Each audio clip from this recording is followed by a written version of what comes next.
There are 4 players on each side, and the team's total points must not exceed 8 points on court at any one time. And most importantly, teams score points by taking the ball across the opposition's goal line.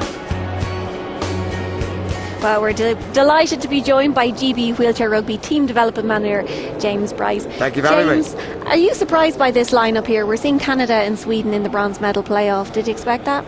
I certainly did not expect that actually at the start of the tournament. You've got Sweden that have come into this tournament as the current European champions, and quite frankly what we've seen so far hasn't been that inspiring. Canada, you know, they're very seasoned competitors. I expected a little bit more from them. So yeah, surprising to see it, but all the more thrilled that it's Australia GB in the final. Well, James, we just seen Sweden v Canada in the last of the group stages, and we're starting to feel a little bit of deja vu because they're taking them on in the bronze medal match. What have Sweden got to do to win? Well, it's difficult. It's going to be even more difficult now for Sweden because they came out this morning. Maybe they were a little bit, you know, holding back for the game now, but Canada, they didn't just put a couple of goals on, they put at least 10 points on them. And that's a real nice psychological advantage to have. So Sweden are going to have to come out really firing and try and get some momentum back in their favour right from the word go. Because as we saw yesterday, Canada will fight till the very end. Okay. Well, as we explained earlier, all players in wheelchair rugby are given a classification depending on the level of their impairment. Martin Dugan went to find out more. I'm here with Penny Atkinson, the wheelchair rugby team doctor. Penny, we already know the basics of classification with wheelchair rugby, but let's use, what's the difference between wheelchair basketball as opposed to wheelchair rugby?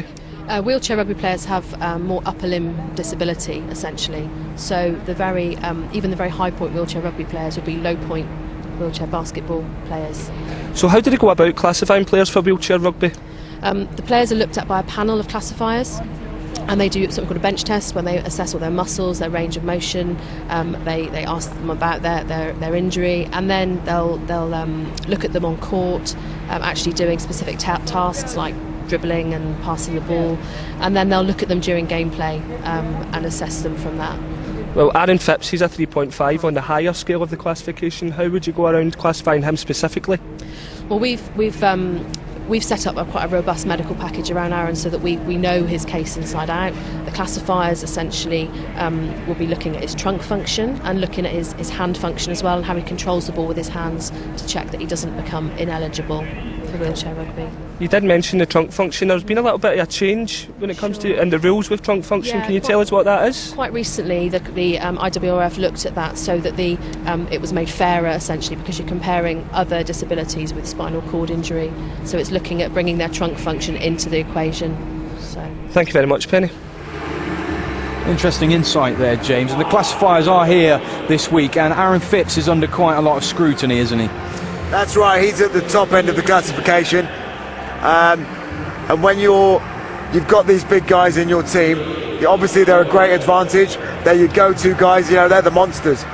And, you know, a lot of teams are going to look for the most, as you can see there. Yeah, he's scoring some great points there. He'll be one of the top scorers in this game. Now, the classifiers will need to make sure that he's not too able to play the game. So what do they look for then in his performance as we see on court there? What are they looking for in particular? As you can see there, he's got great mobility in his chair, and because he's got full trunk, and by full trunk I mean he's got strong lower back muscles and abdominal muscles, which a lot of the guys don't have. So he's able to whip his chair around, and just there you go, he's able to control that chair and just weave it in and score the goal. So that's a kind of basketball trait of having that weave in the chair. Now the classifiers will need to look at that and make sure he's not gaining too much of an advantage, which will make him ineligible for the sport. Well, there's a lot of talk about that at the moment, especially because of Riley Batt. People are saying that maybe these 3.5ers with the full trunk function should not be playing wheelchair rugby. What do you think about that? There's a lot of debate in the sport, and it's something that's been debated for a few years now. It's a hard one. It's very much a personal preference. I think it makes the game great, and you know, they're playing the game, they're eligible to play, and you've got to step your game up and try and beat them. On the flip side, you've got the players with the lesser functional ability, which think, you know, they shouldn't be playing because they're too able. So it's a 50. It's a Catch flip the 22. coin. Yeah.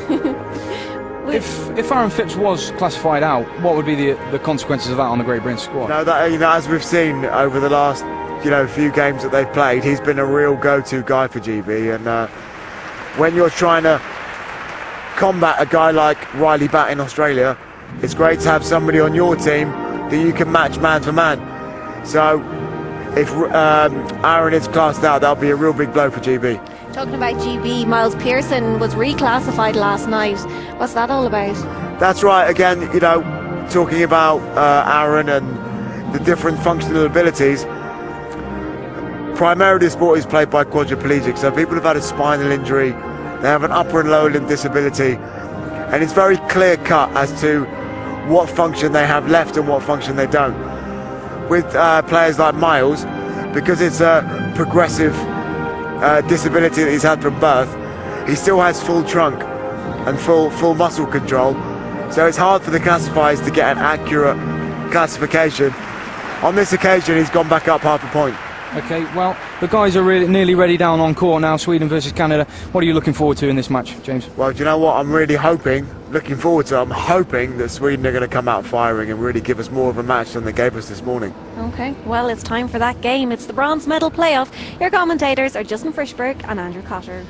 Thank you very much. Yes, I think we're all hoping for Sweden to play a bit better, only from a neutral point of view, to have a more competitive match, because Sweden in their 3 matches so far against Australia, against Great Britain and against Canada have not been firing. Here is the Canadian lineup. Essentially, Canada are lining up exactly as they did in their pool match against Sweden, with Crone and Hickling as the 3.5 there, Hirschfield offering a 1 category, and David Wilsey, the oldest man, 44 years old, he is a 2. That is how they will start. As for Sweden, they too have gone with the very same starting 4 that they took to the court with in their pool match against Canada just this morning. Thomas Hjert at 2.5, Kula, the captain, at 2, Stefan Janssen, he too has been reclassified actually. I was looking at the board there, he's a 1.5 there, but I think he's been reclassified down to a 1, and Andreas Collin at 2.5. So changes can happen and do happen, as we saw with Miles Pearson. Justin Frischberg alongside me.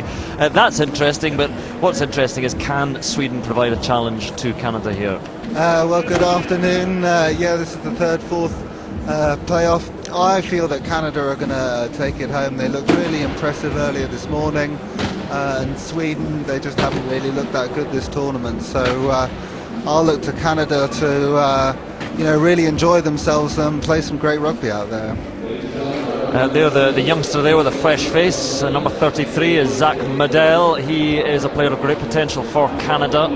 3.5, and perhaps in future he's going to be operating at the upper end of that level as well. He really offers a great deal of pace and skill and movement alongside the much older, he's only 18, David Wilsey alongside him there in the huddle, 44, and he says they'll have to kick him out of his chair in the international side. He's going to keep playing until he's no longer picked. Yeah, no, fair play to Dave Wilsey. He's still looking great out there, and he really brings an amazing amount of experience. He's got all the tricks in the book.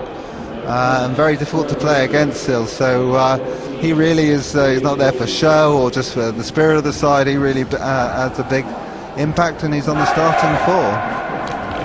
Well, we are Sweden, as we've been discussing, a little bit of a disappointment in this tournament. Perhaps they have timed their preparations that they expect to peak around the Paralympics, late August, early September, in the wheelchair rugby competition, but here they have been a little bit undercooked, and they have lost comfortably really in all 3 matches so far, not least this morning against Canada. So can they offer anything different? There's the arm of Garrett Hickling, who is going for his 5th Paralympics, 41 years old, has been playing since 1993 for Canada.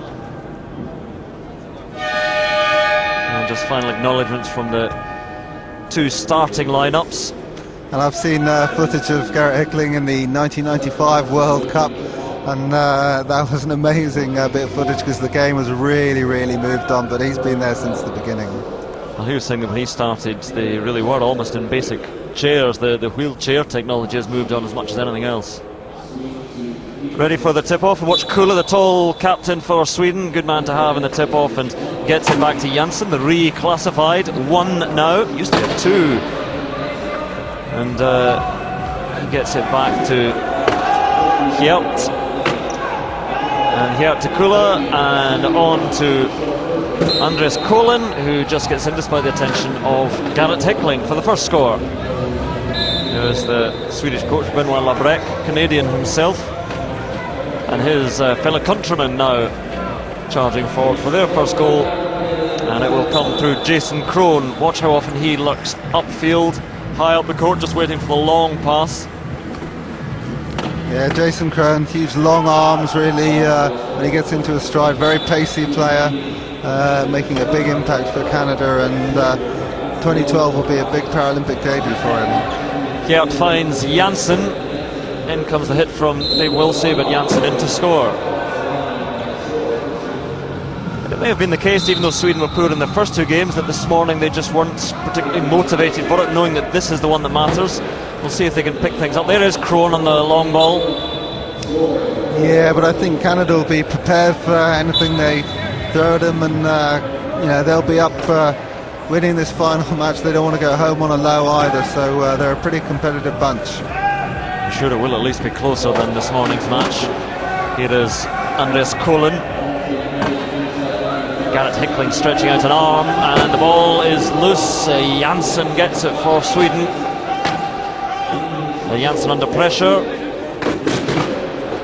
and trying to get it away to Kula, his captain, who looks long, and it bounces nicely for Andres Colin in again, and Sweden salvage the situation there in a bit of trouble. And that's where Kula shows his strength, long arms, great passing, and very composed in that difficult situation. Garrett Hickling being watched by Janssen. A little shimmy to the right and then to the left, and Hickling away, blonde hair bobbing, and Janssen puts in the hit, and Garrett Hickling down, so it clatters himself on the chair of Colin on the way down.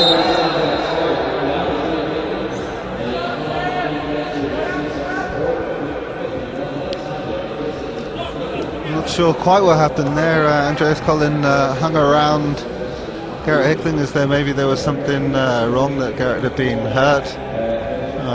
Because normally if the players aren't involved in play, they're just left on the floor until the play stops. So Garrett seems fine to me. Many wounds, but he's still up and running.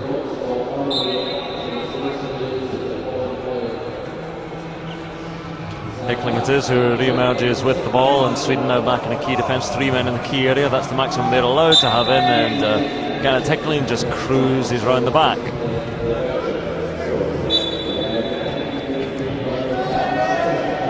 Janssen again, a little 1-2 with Andreas Colin. Colin gets round, Wilsey looks to sneak past Martin Bretz as well.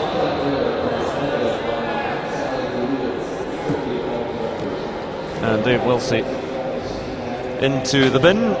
He always looks so innocent when he goes into the bin. He knows he's been banned.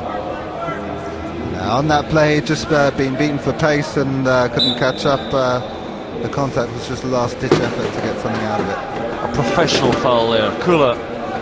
Sweden 4-3, they will score. Janssen will take it in after delaying just for a moment, and Dave Wilsey comes back in.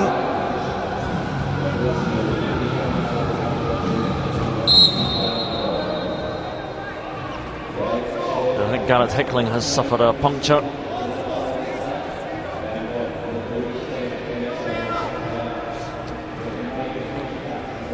Happens fairly regularly, as we were discussing earlier. They're offering it very high pressure, these tyres as well, but might have taken a bit of damage in that collision going down. Well, I don't know if it's from that, can happen any time in play. I was just going to say the mechanic is Trevor Hirschfield's dad, so a little bit of a family connection there. T-Bone Hirschfield, T-Bone Senior, big T-Bone. Garrett Hickling has it, and he has plenty of attention from Kula and from Colin as well. A good covering from Hirschfield, clears the way for Hickling and gets it through to Wilsey to go over.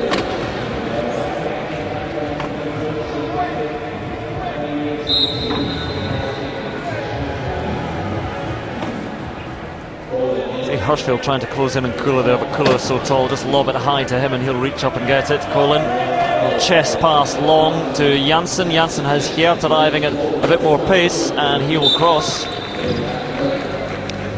Yeah, I think Trevor Hirschfield coming down to try and block Kuller is not going to work, but he's also there for the inbound. There go Janssen and Kula again putting the pressure on Hickling. Wilsey just hangs on to it, and in fact Colin knows he's heading off. Again, you can put your arm in, try and get it on the ball, but if you put it on the man, on the arm, then you'll spend some time in the bin. I think these two are probably vying for a competition to see who's been in the bin the most this competition.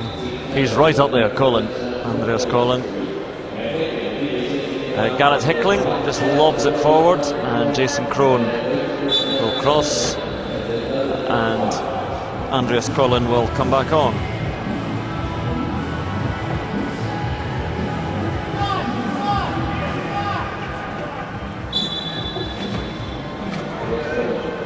So 10 seconds Andreas Cullen has here to get the ball inbound, which he does now to here. Then they have 12 seconds to get it into the opposing half. Pressure comes in, and Cullen wasn't expecting that, so just bats it on. Wilsey waiting for it, but Kula falls kindly for Sweden, and the Swedish captain and Hirschfield upending himself, trying to turn tightly there. Well, I think the referee's called a spin and therefore a turnover. Didn't look deliberate to me, but contact on the back of the wheel spins the opponent out very easily. Let's have a look. No, it's Janssen again. Yeah, that's deliberate enough for me, actually, having a look at that. You're not allowed to do that. It's deemed dangerous, and fair play, there's a turnover to Canada. A wasted chance for Sweden. Can't afford these against Canada if they're to take the third place. Tied up at 5-all at the moment. We mentioned before, Janssen has a little bit of form. He's a feisty player. Changes coming now. Lots of changes as we look at Janssen. And Canada bringing on Ian Chan and Mike Whitehead and Jared Funk and Patrice Simard. So 5 changes. 5 changes, 4 changes. They're not that sneaky. Whitehead hanging on to the ball at the moment, and again Colin off again. He knows the way. And those are silly fouls to make. You know, the pressure's on the 12 seconds. Mike Whitehead was in a little bit of trouble, and they've just given him a free pass, really.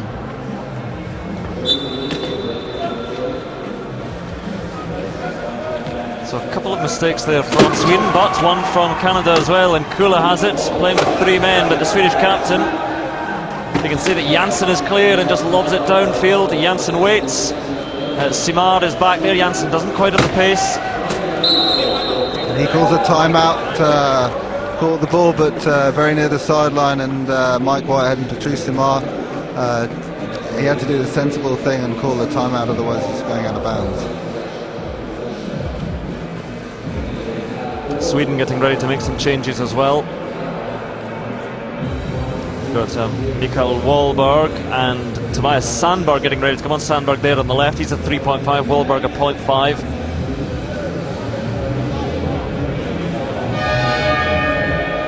And so they are coming on for Kula and Thomas Geert. So changing a very low in Wahlberg and a high in Sandberg. Colin's still off. So yeah, Canada will be really keen to get the turnover back here. There's only 2 players for Sweden out on the court. The double-double, trying to stop any ball coming in. Oh, imperative that Sandberg really has to get himself free, but he can't, and the ball goes out. Whose ball is it? So it's gone back to Sweden, so they'll just try again. And meanwhile, Andreas Collin just asking, I wonder how much time is left in his penalty. It's a minute or until the opposition score, but it's his side is looking to score at the moment, so running down the minute. But here comes Mike Whitehead. Wahlberg gets a little bit of a lock on him. Whitehead's still going. And forward to Chan, who will score. And so after all that, it is a point to Canada, and Collin is back on.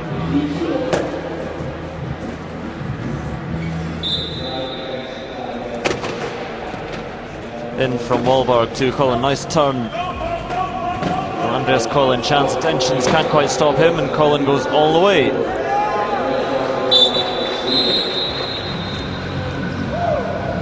man down as well. And Mike Whitehead. But this is a much more spirited performance from Sweden. They're level pegging, only the one turnover so far this quarter, and they'll be happy with their performance.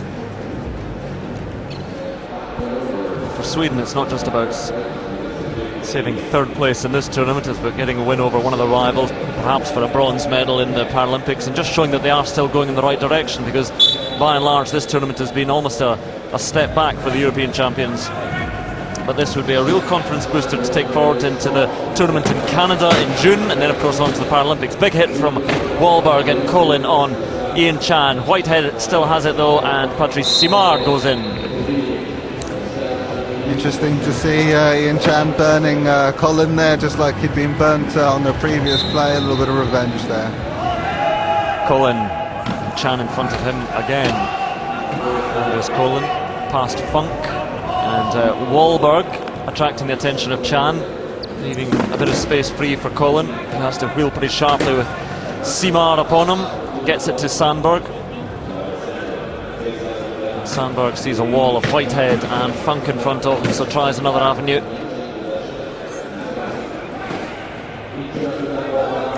And Sandberg now 12 seconds on the scoring clock. They've got 40 seconds in total to score. We're down to 8 for Sweden now. Pressure from Whitehead on Sandberg, 5 seconds.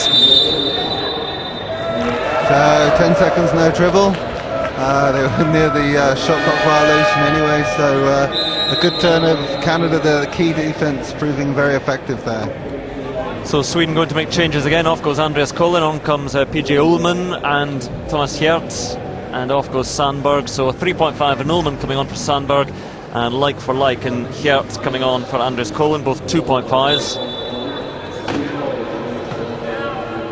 An aggressive play from Ullman straight away. Chan is free, scoops that one up well. A nice turn and gives the pass, takes a thump, he's down, but Patrice Simard has it.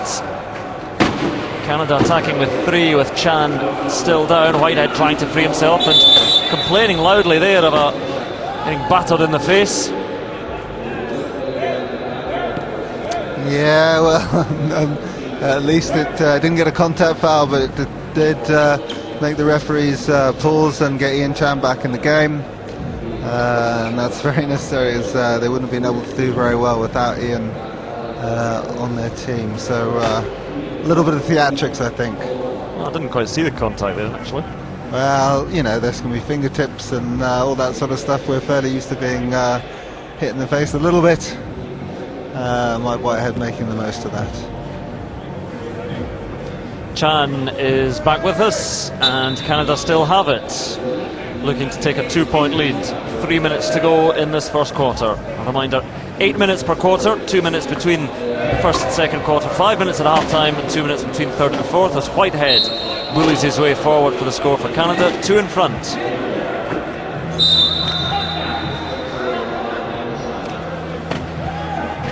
So first contact warning against Patrice Simard of Canada. Just shows the intensity of their transition. Yeah, gets it long to Janssen, who waits, takes it in. Simard coming in.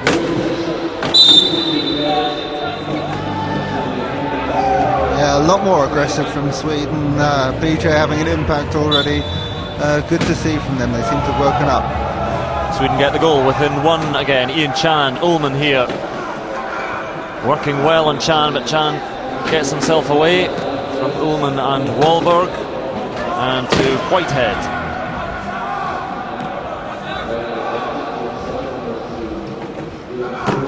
Whitehead over the top to Ian Chan and to Patrice Simard.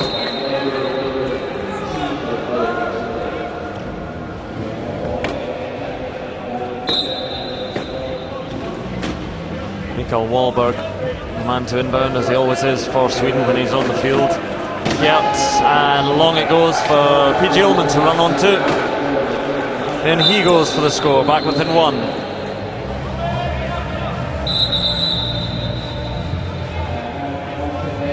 So Mike Whitehead trapped up high early on. Normally he's one of the people who gets the ball from the inbound, and so he's decided to take the inbound himself, because he wasn't going to be able to receive. So it goes to Chan, little 1-2 with Whitehead, works well. And Mike Whitehead now here catching him.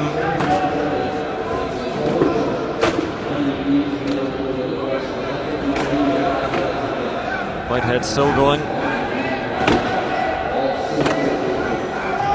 And gives a little bounce, has to do that within 10 or pass it. And Whitehead looking to go himself, offloads to Ian Chan. 12 seconds left on the scoring clock. The Canadian side counting it down just to let the side know how much time is remaining. And well, 10 seconds, no dribble. That's exactly what happened to Sweden. Not foul you normally expect of Ian Chan, such a veteran campaigner. But again, the key defense proving better than the offense. so Sweden can score from this. Hjert under pressure though, and I think he got a paw in the face as well. And if Sweden could have scored there, back on level terms, but instead it goes to Canada.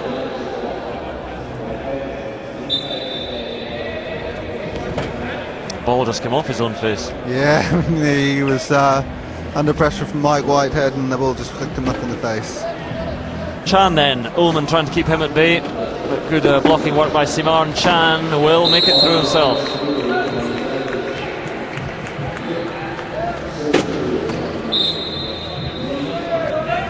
Here's PJ Ullman, ball goes loose, works out okay though for Canada. Hjert has it.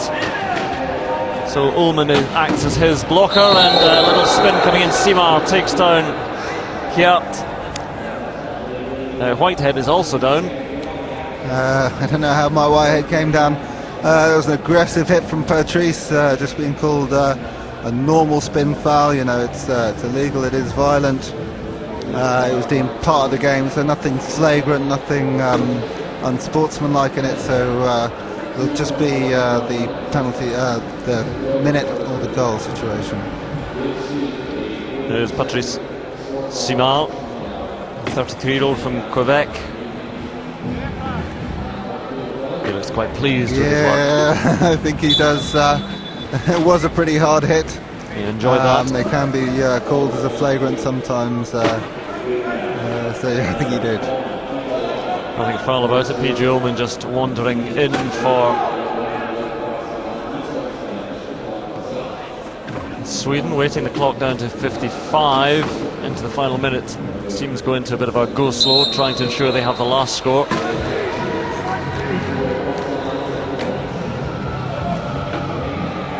So 50 seconds essentially on the clock. It means that Canada definitely won't be able to score the last goal without giving Sweden a chance. Whitehead under pressure from Janssen, and from Hjert gets it to Simar. Ullman gets a hit in on him. Chan, good interception there, good work by Hjert, gets it to Ullman, and he puts the brakes on. Plenty of time for them to score and to make sure it's the last score of this first quarter.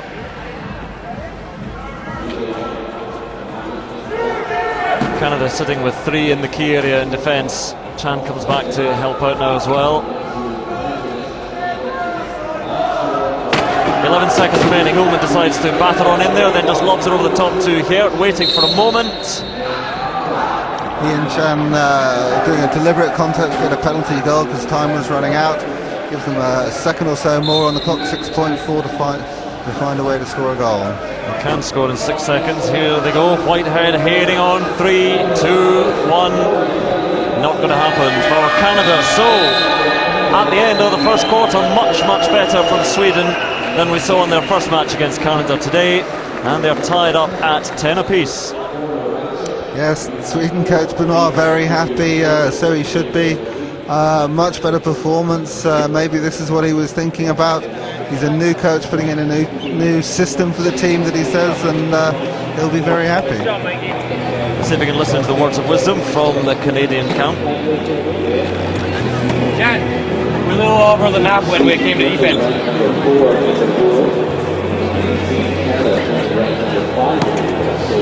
They're doing it telepathically at the moment.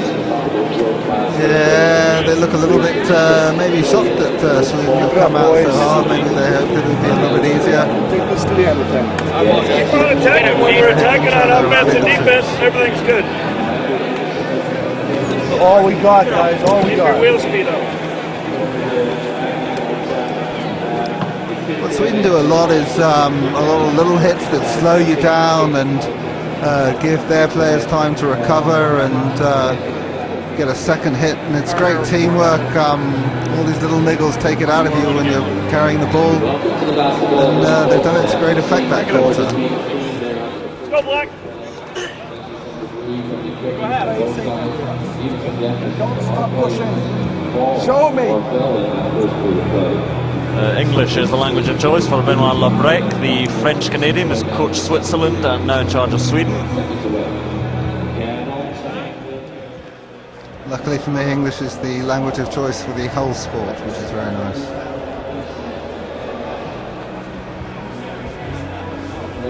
So the lineups for this second quarter, we can see on the court there Dave Wilsey and Garrett Hickling and Crone and Hirschfield, the four that started this match for Canada. And for Sweden, Janssen and Colin and Kula and Hjert as well, as Canada come first through Hickling.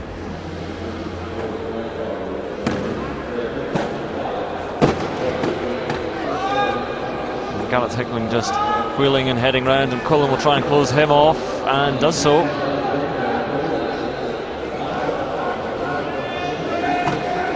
Twirl from Hickling, gets that blonde hair bobbing and just bounces it into the path of Crone. Great use of the bounce pass, because Cullen has huge long arms and knew where he couldn't reach it. Very experienced play.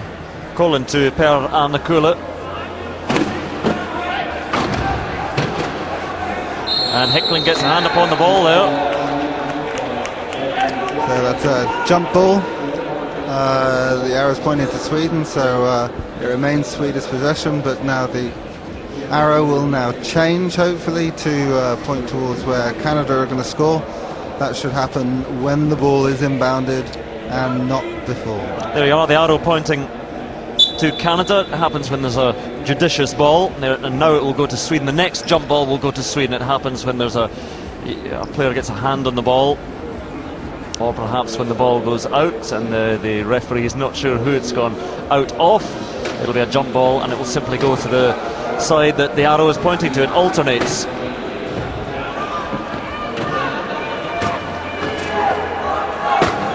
Colin, the shot clock there, scoring clock, you can see 6 seconds remaining on it, and he sneaked in to draw Sweden back level.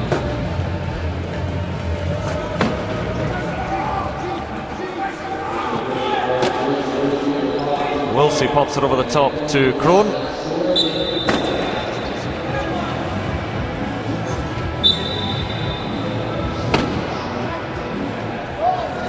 Infield from Colin to Janssen, and Colin takes the return, tries to get away from Crone and Hirschfield. Hjert has it now, goes long to Janssen. Yeah, nice option. Could have looked like the obvious thing. That's where Dave Wilsey went to cover, but Janssen was going the other direction and was well seen. Hirschfield gives it back to Wilsey, and Wilsey now on to Hickling. Hickling goes outside here. Colin hits him hard from the rear. Yeah, contact foul given there. I don't think Thomas Hjert's going to get many from underneath the arm as he was trying.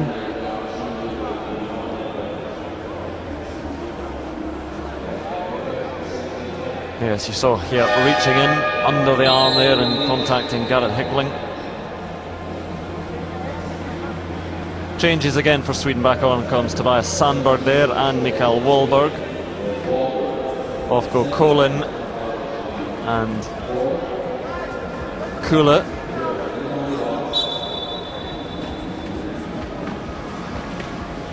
Simple one forward to Crone, which will bring Thomas Hjert back in.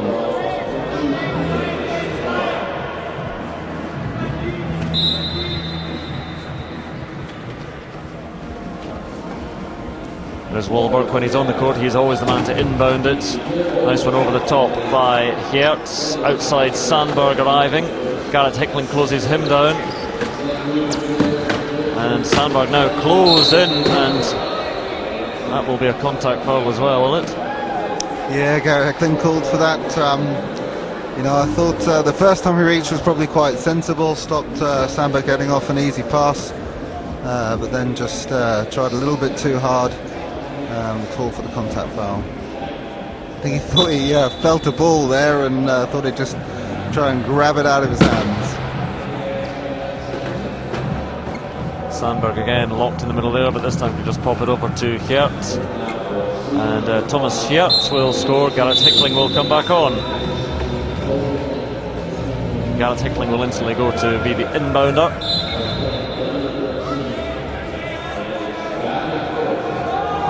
Limits the options for Canada, and it pays off for Sweden as it's taken by Geert. And Sweden with the chance to take the edge here.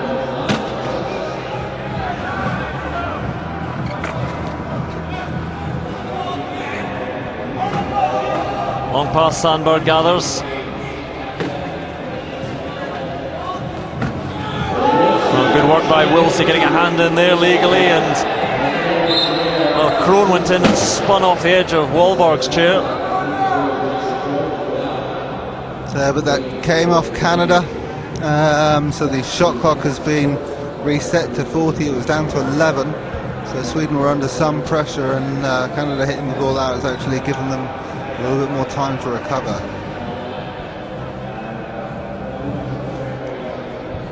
There's Kevin Orr in charge of Canada. So a US coach for the Canada team and a Canadian team for the Canadian coach, sorry, for the Swedish team. It is truly an international sport.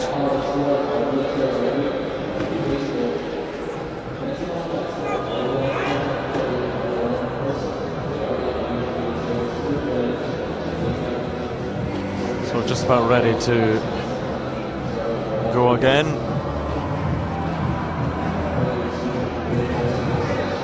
This will go straight from Wahlberg to Sandberg, and Sandberg will try and find a way through.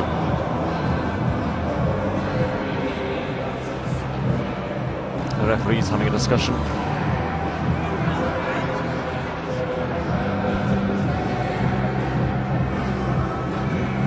I think it's a question of whether the shot clock gets reset. We shall see.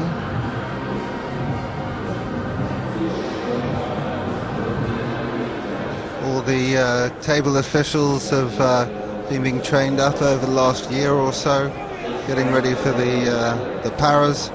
Obviously they're under great scrutiny as well. So yeah, there's been an issue with the shot clock. It's gone down to 16. I thought I saw it go down to 11. So I'm not sure why they've chosen 16. Well, this test event is a test as much in preparation for the officials, for everyone here involved with the staging this, as it is for the players. And still, we're not entirely happy with things over there.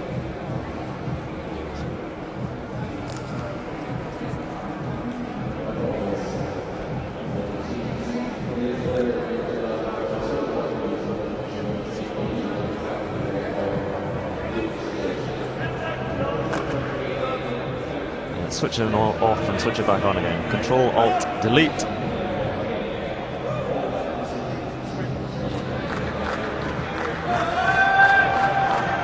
So yeah, it's gone down to 10 seconds, which I think is the right thing. So pressure on Sweden now. Sandberg, 7 seconds, 6 remaining on this scoring attempt here. 4 seconds, 3 seconds, gets it into, and Sweden do score. Thomas Geert, so they do. Judged as going out before he caught the ball. So Chris van der Riet saying no goal. Over the line before he took that ball. close. Unlucky for Sweden. It's good work by Sandberg in particular. But Geert had just overrun. Wilsey complaining. He's had a couple of tussles with Janssen today.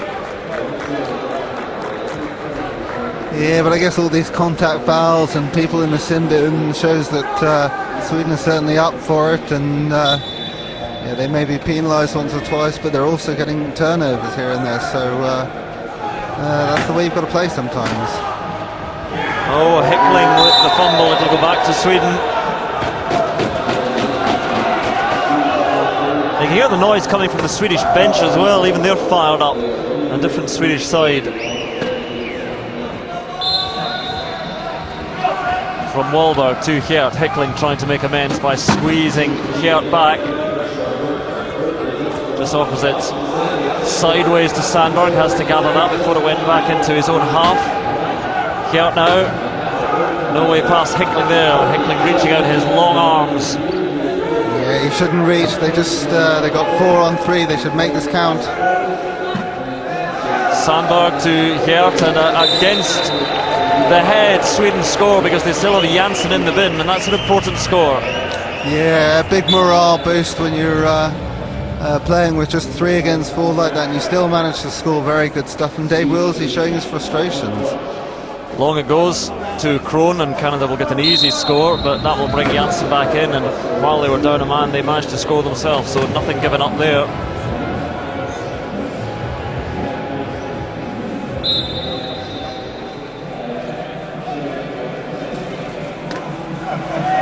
Then it comes from Wahlberg to Hjert again. And will he make it? No, he won't. Sandberg, despite all his pace, can't quite get there in time. Yeah, a little nibble from Dave Willsey. Maybe that's the last action he'll see for a little bit, but very effective. Managed to slow Sandberg down just enough, and he couldn't score the goal. So Willsey is off. On comes Zach Madel and Whitehead. Hirschfield is there as well, and Jared Funk. Changes being rung by Canada again. Well, people are getting quite animated down there. Whitehead and Sandberg in a tussle, and Sandberg the referees have got a very difficult job. Lots of reaching in here. Far more ferociously fought this match than their earlier tussle, and Whitehead straight through for the score. He'll slow it down, get the 2 low pointers to mark Tobias Sandberg before he comes on. But Sandberg will have to act as the inbounder now then. So that means there's a lack of a 3.5 out there. But a nice little 1-2 work with Wahlberg, frees Sandberg to have a gallop upfield. And Madel comes in to try and unsettle him. Good blocking though on Hirschfield, and Sandberg is in.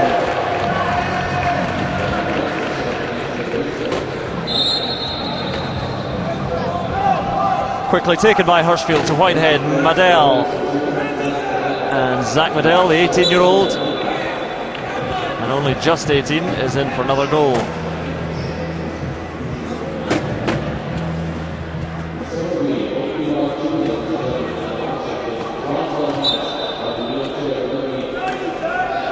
Sandberg, Madel racing back to cover Janssen. Sandberg still going, Janssen trying to block out Whitehead, but over the top Sandberg sends it to Hjert. This is much better from Sweden. Watch Madel go, trying to get himself free from Sandberg. So now Jared Funk trying to occupy Sandberg to give Madel a bit of space, and Hjert's putting his hand in there where he shouldn't. Off he goes.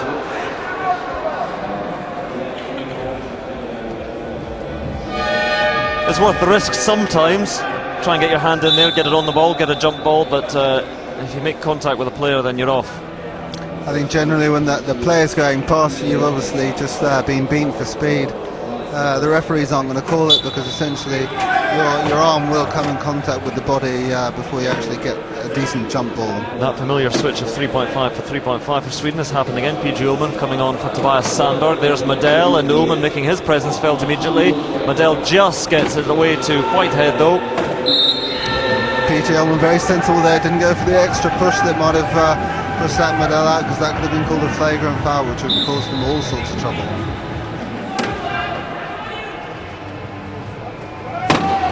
Madel trying to wrap up PG Ullman. Good race between Ullman and Whitehead here, and Ullman wins it.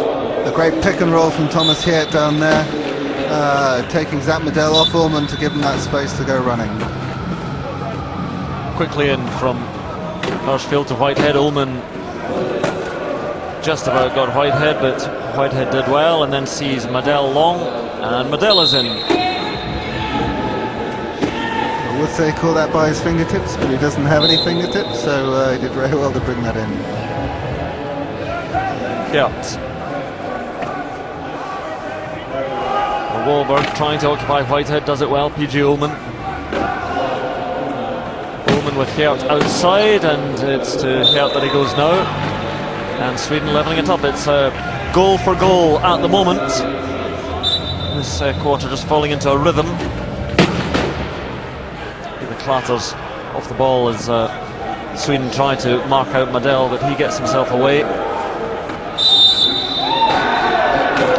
PG Ullman getting a good jump ball there, and it's going to be Canada possession. But it's always very important to get these jump balls, because now the arrow will change, and if that happens again, then Sweden will have got a turnover. So Sweden sit back deep in a key defence. 3 in the key area. You're only allowed 3 in defence in the key area. The box there. Whitehead takes it over, finds Madel. In he goes.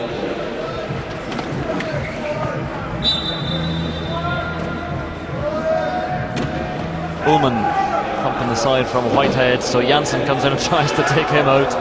Little missile coming in, Janssen. And Kjert, risky one for Ullman, and Ullman is caught by Whitehead and can't get to that ball.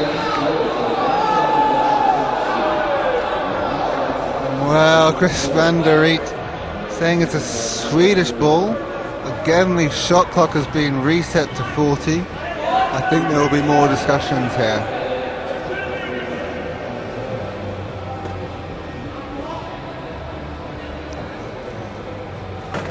There's Chris van der Riet, one of the 2 referees here. Yeah, shot clock's gone to 27 where it was. And Ullman gets a bit of pressure coming in from Whitehead. Yeah, Ullman being interviewed before saying, what are you going to do differently? He didn't seem to be very inspiring, but whatever they've done has worked. Simple, they just thought they had to be better. Kjert over the top to Janssen, Whitehead coming in, and Janssen sneaks in.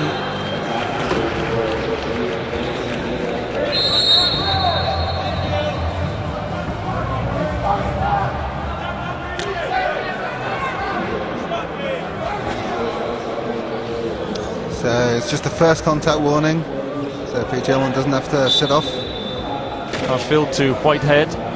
Whitehead looks for Madel, finds him. Janssen and PG Ullman are back there. Madel is just delayed for a moment by Janssen, gave Ullman time to get back there. Whitehead is in the sandwich there, but gets it away to Hirschfield, who started the move and finished it at the other end. Again, it didn't result in a turnover, but that niggle slowed people down, allowed the Swedish players to recover and put more pressure on Canada. It's a very effective tactic. Madel containing Johan Ullman. Janssen is going long, watched by Hirschfield, so Ullman will go all the way himself.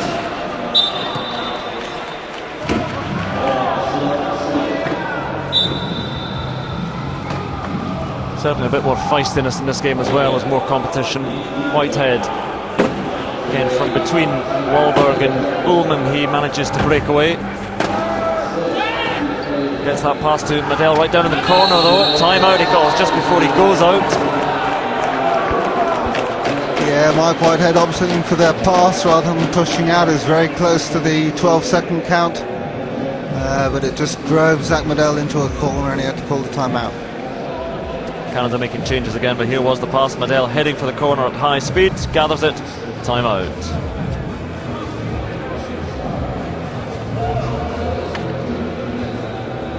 He was a wheelchair basketball player. Again, we've talked about the classifications beforehand. Wheelchair rugby was really invented for those who didn't quite have the full limb function to play basketball, so he is right at the top end of function in wheelchair rugby. As Crone, who is on, will look for Hickling. Oh, and beyond Garrett Hickling, mistake from Canada. Canada sometimes do rely on their very accurate passing, but when that's not going according to plan, it leads to turnovers. And you get the impression that Canada are feeling the pressure a bit more from Sweden. They're being pressurised into these mistakes. Over the top from Sandberg to Kjert and long to Janssen, who takes and puts Sweden in front. Maybe they were lulled into a false sense of security, but I think they will come out firing. I think they played pretty well actually. Canada has just been stepping up from Sweden. Step up in pace and intensity. Dave Wilsey now. Hirschfield, little spin from him, and Wilsey, is he out? Now he's called a timeout just as he was going over that halfway line. If he'd got knocked back, that would have been a turnover, a over and back turnover, so he had to call a timeout. That's 2 timeouts in quick succession.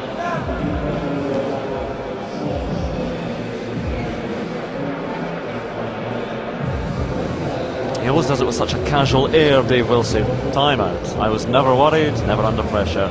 But Canada are feeling a bit of the pressure into the final minute in this half. So Sweden retreat into a key defence. There are 3 men in the key area. Janssen sitting just outside. And Wilsey, when he gets it, will inbound it to Hickling. He'll charge forward at full tilt.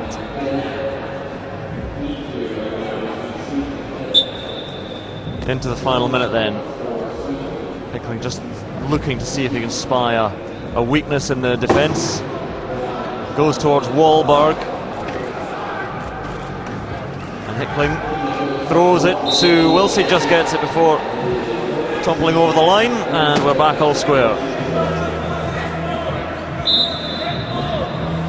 Big play this one into the final 40 seconds of this half. Wahlberg gets it to Geert, and look at the pressure coming on from Canada, but a long pass for Janssen, and Sandberg, Jay Sandberg has it, and just wheels, eats up the clock a little bit. Again, you want to ensure that you are the last side to score in the quarter.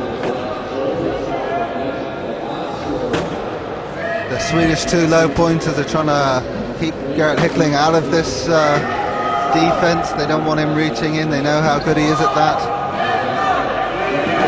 10 seconds remaining, and forward it goes to Geert, who will be shunted over the line, and 8 seconds left. It is still just enough time for Canada to try and score and draw level.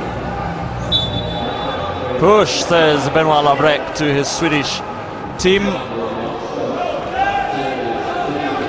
Hickling coming forward then, look at the clock, 5 seconds remaining. Garrett Hickling, 3 seconds, and good challenge from Sandberg and Sweden. It's a very different Swedish side we have seen in this half of wheelchair rugby, because they are in front here at half time. So much for my prediction. Sweden have come out really strong. Really good game so far. And you can see from the reaction, the smile, the laugh from Benoit Labrec, that he is far more satisfied with his side's work, and so should he be. They've lost 3 matches fairly comfortably. They lost to Canada this morning very comfortably, but here in this 3rd place playoff, they might just steal it. They are 22-21 up at half time. So James, we talked about going into that match that Sweden have to come out firing on all cylinders, and they did in a way, but Canada didn't even contest the tip-off. Well, haven't we got a different game in our hands to what we had this morning? I mean, Sweden have really come out showing their intent, and you can see how much it's rattled the Canadians. Now, in terms of the tip-off, you know, if Canada may have already said, look, you know, we think that Sweden are going to win, so we're going to allow Sweden to get that ball, and we're going to instantly go into defence. So that may have been a predetermined play. Did they underestimate the Swedish? Did we all underestimate the Swedish? Are they holding back? Is that what's going on here? I think it would have been hard not to underestimate them after the performance they put in this morning, because, you know, it was pretty poor. But the coach of Canada, very experienced, they wouldn't have underestimated them, but I think they might be a little bit surprised with the fight they've got on their hands at the moment. Well, Sweden came out with a fully offensive side. They fielded 4 offensive chairs. Do you think that set from the tip-off, that set the tone throughout the rest of the first half? Yeah, clearly in that first moments of the game, Sweden had the intent that they wanted 4 able players on the court to try and get that momentum and really take the game to Canada, and it's been great to watch. I mean, you can tell it's it's a 3rd 4-point match. Some of the aggression that we're seeing, the tempo's been raised massively, isn't it? Absolutely, and you know, much to my surprise, and I think to most people's surprise, Sweden have gone into the half, you know, with a 1 goal advantage. They're going to start, you know, they did a really good job of making sure they were the last to score the goal, and now they're going to go in with possession. Potentially Canada are going to be 2 goals down very shortly.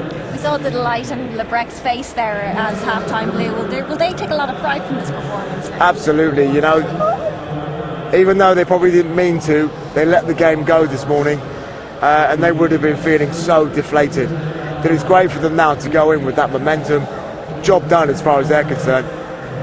The coach will be telling his players, clean slate, it's 0-0, starts all over again. James, Jason Crone scored 7 points for Canada there. He's on 1.5. Is he a big threat, main thorn in Sweden's side? Yeah, at the moment, what they're using. What that shows me is they're using their players very well, moving the ball around, and it just goes to show that everybody is a threat on that court. I've noticed Crone has been a threat in all of the games for Canada, though. He's surely their secret weapon because he's not taking up the big points like the 3.5ers are. Well, that's it. Everyone, when you play wheelchair rugby, you have a role on the court. Whether you're the main ball handler, whether you're a picker, and the coach will teach you the best place for you to be on the court. And what Crone's doing very, very well is spacing out, and he's giving the ball handler an outlet. And the ball handler, because you've got the ball, when you're defending that guy, they're going to come towards you. If you've got a man sat there, ball over the top, easy score. He's doing a very good job. Right, okay, so going into the second half then, James, what do you expect to see? Sweden maintain their... I'd expect to see Canada coming out with a bit between their teeth. We saw yesterday against GB, they took it to an overtime. You know they're not going to give up. Sweden are going to come out, you know, a little bit more confident than they probably were this morning. So really thrilling second half coming up. Well, it's time for that thrilling second half. Let's hope so. Your commentators, Justin Frischberg and Andrew Cotter. Thanks again, and yes, absolutely. The crowd, which has obviously been fairly low all week, you can imagine this place full though, with a good few thousand more jumping around here in September. This crowd has been far better entertained in the first half of this match than they were this morning, and a few more are going to be coming in for the final, which follows this one between Great Britain and Australia. But absolutely, this is just a totally different proposition. Canada might have expected that they would ease their way past Sweden based on Sweden's results so far, and certainly based on their result against Sweden this morning. But a very different team in yellow has emerged. And if they could take third place from this competition, Sweden, that would be quite an achievement and quite an improvement on the way they've started. Wahlberg to get things going for Sweden to Sandberg.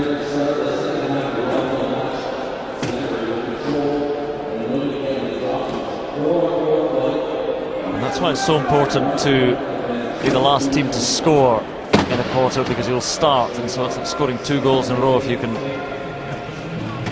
No, the start actually is determined by the arrow. The arrow on the table determines who's going to start the next quarter. But Sweden have done well. They've pulled out a 2-goal lead now, and I still expect Canada to come through eventually. But I definitely predict that lots of people in the sin bin, and there we go. Thank you very much, Tobias.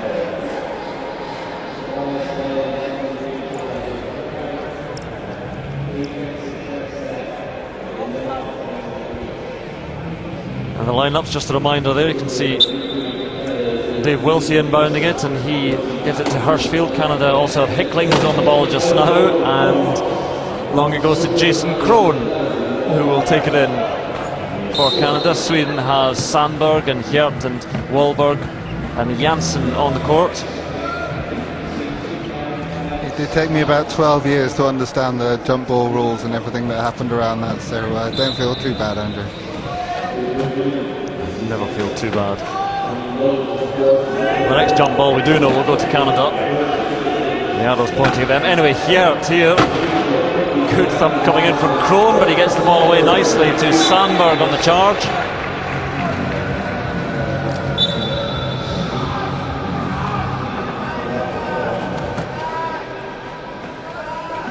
Dave Wilsey, big powerful chest pass there, gets it all the way upfield to Crone, and that's what he does. He sits very often in the opposing half, waiting for a pass like that.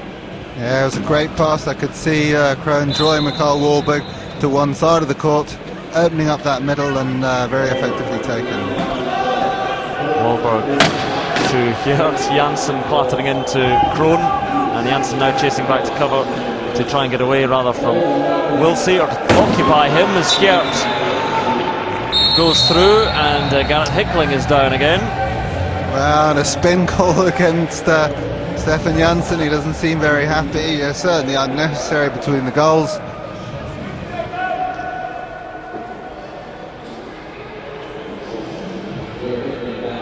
So Janssen into the bin. Far end of the screen. Yeah, we just saw a little bit, and yeah, it's unnecessary, and it spins Garrett out. So they're going to have to defend with 3, which is going to be tough for them. That was fine. Sandberg and Hirschfield, but out of vision, Janssen was doing bad things to Garrett Hickling, so he sits on the sidelines. Canada attacking 4 against 3, and Dave Wilsey goes all the way himself, and just to make sure, Jason Crone puts in a good hit.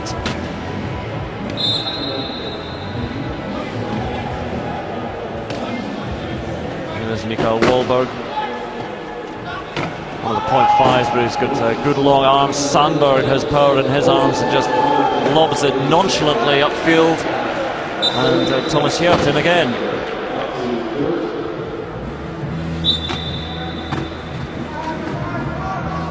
So Sweden with that 2-point lead at the moment. Sandberg coming in hard, and Jason Crone, good pass long again from Wilsey, and Hirschfield gets in. Yeah, it was a good pass because Thomas Geert was chasing up. He knew what was going to happen, and chasing hard, but the pass was in front of him, and Canada scored. Wahlberg spotted Janssen well, and Sandberg just easing through in 3rd gear ahead of Wilsey. Even there, Wilsey just slows Sandberg down.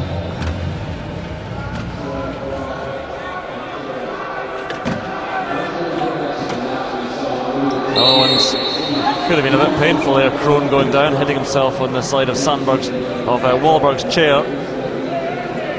So that's 3 spins for Stefan Janssen. I don't know whether the referees will take a dim view, and one of these may become a flagrant, which would be a much more severe foul. That's just the aftermath. The contact had already happened, and Janssen is in the bin again.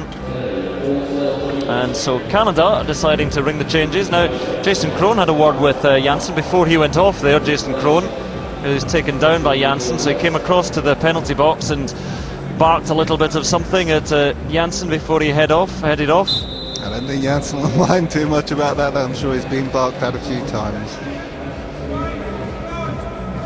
Forward comes Whitehead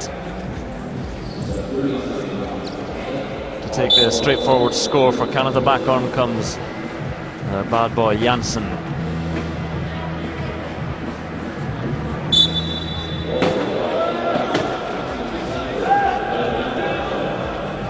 Sandberg straight through for Sweden to re-establish that 2-point lead. A reminder of the players on the court now for Canada. Ian Chan on the ball now, and he tries to get it along to Patrice Simard. Mike Whitehead is there as well, and Yared Funk.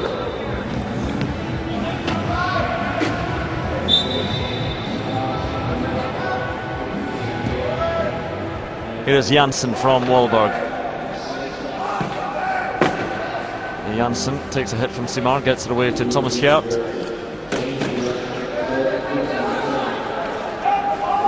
And Geert still going, then sees Sandberg. And Sweden more than matching Canada at the moment.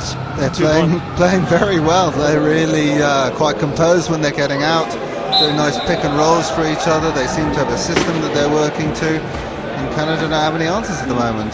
It's far cleaner and more polished and tidier professional performance, and there's the timeout from Canada there. Couldn't get an inbound. No give go for Mike Whitehead with Yared Funk, and Ian Chan, being doubled out of the game. So Sweden working well in defence as well as attack. Yeah, and I mean you've got to play a whole game really. The more pressure you put on defence, the easier offense is. So I've been very impressed, I have to say, with Sweden. Surprised but impressed. Stepped up the game. Sandberg taking high fives from the rest of the squad as he goes off. He's been replaced by another 3.5 in PG Ullman. A common switch for Sweden. Little hand in there from Ullman on Whitehead, but no foul. Whitehead coming forward.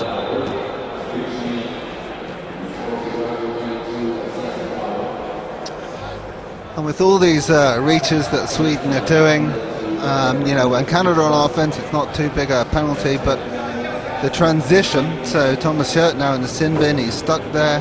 Let's see if Canada can make something, not only score the goal, but put a little bit more pressure on defence when Sweden do get the ball. So after the timeout, Simard into Whitehead. Again, Ullman getting some pressure in there. In comes Wahlberg as well, a cry of space from the Canadian bench. Whitehead looking for Simard there, and Chan. This is good work by Sweden. Ullman stretching up a big meaty arm. Eventually Whitehead gets it to Chan, and through goes Ian Chan, and just takes up a few more seconds. A bit of concern for Kevin Orr in discussion with his backroom staff.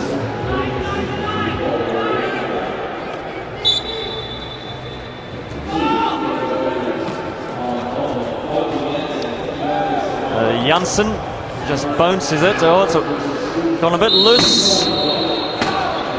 Well, quite interesting little passage of play. We saw a bump pass from Mikael Wahlberg. Really getting some distance on there. Not sure why Stefan Janssen didn't try and hit the ball in himself. Thomas here just picking the ball up and calling a timeout as he seemed to be hitting the cone before he would have scored the goal. Just a reminder, hitting the cone is out.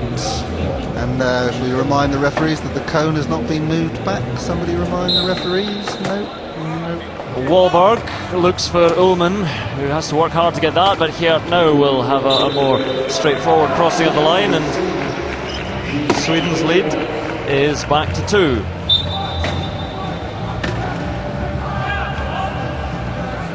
Whitehead, there are the cones which mark the side of the goals, the key area, and Chan long from him to Simard, Patrice Simard in to reduce it to 1 again.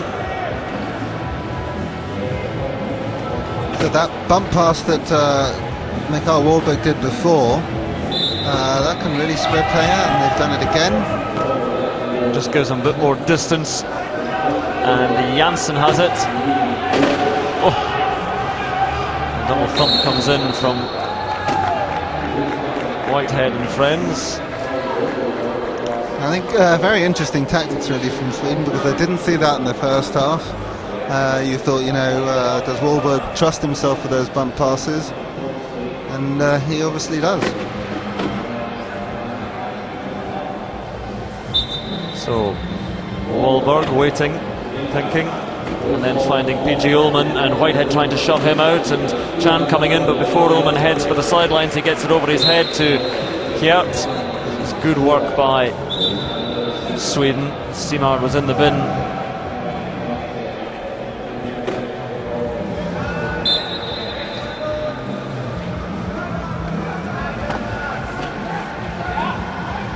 And the longer this match goes on and Sweden are in front, or certainly close to Canada, the more pressure Canada will feel, because of course they had that comfortable victory. As Simard goes in, the more pressure they'll feel, because they'll feel they perhaps deserve third place, but you get what you deserve in sport, and Sweden are rising to the occasion here.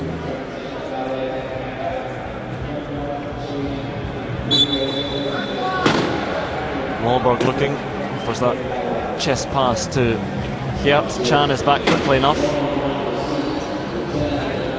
and now Hjert surrounded.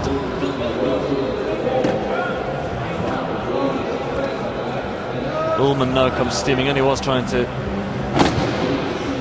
occupy Funk,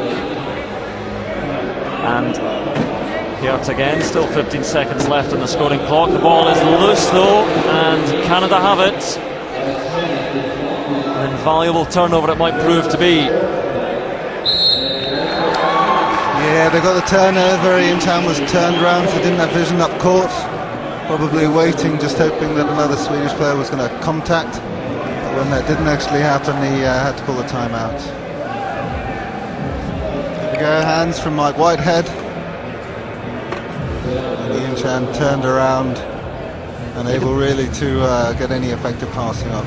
You can see there the work in all departments though by Sweden. Lost the ball there, they're fiercely competitive and forced Canada's hand, and there the mistake comes in. Whitehead and Sandberg has it.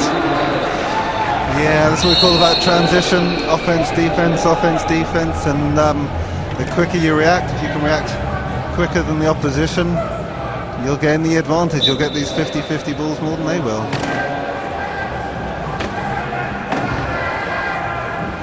Whitehead then, here it comes in, and the hands coming in. So Whitehead just sends it long, massive throw from him, and Trevor Hirschfield has it, and has the goal.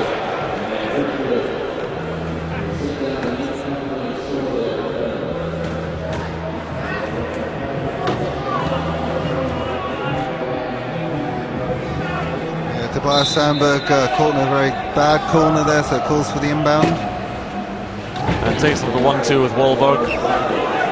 Lobs it over to Geert, who goes long to Janssen. It is very long though. Will he get there? Yes, he will. Good pace from Janssen.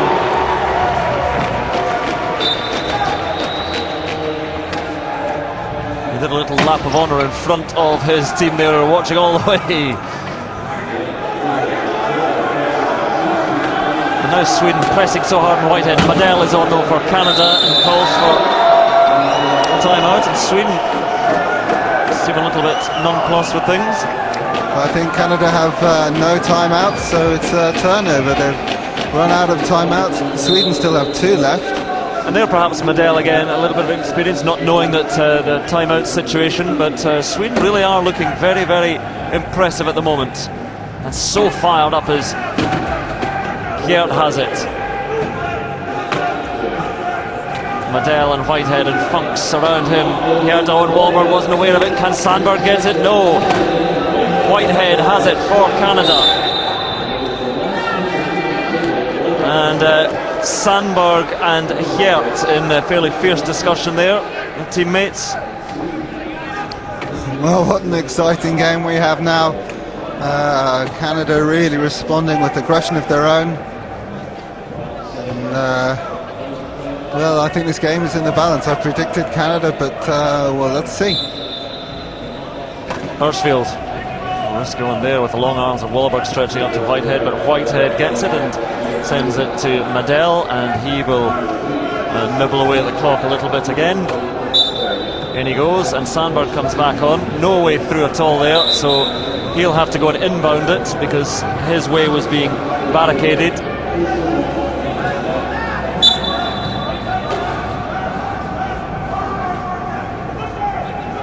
So now Canada's turn to pressure, but Geert comes back and gathers that well for Sweden. And look at the work being done by Whitehead and by Hirschfield.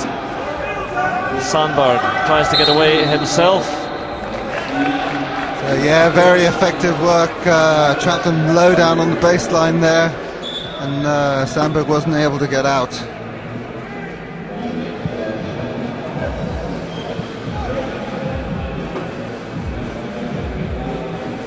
Replacement wheel needed for Zach Madel.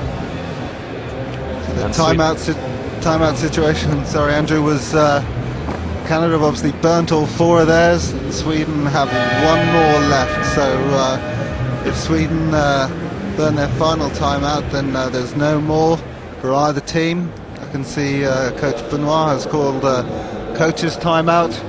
Good time to regroup the troops. 1 goal lead.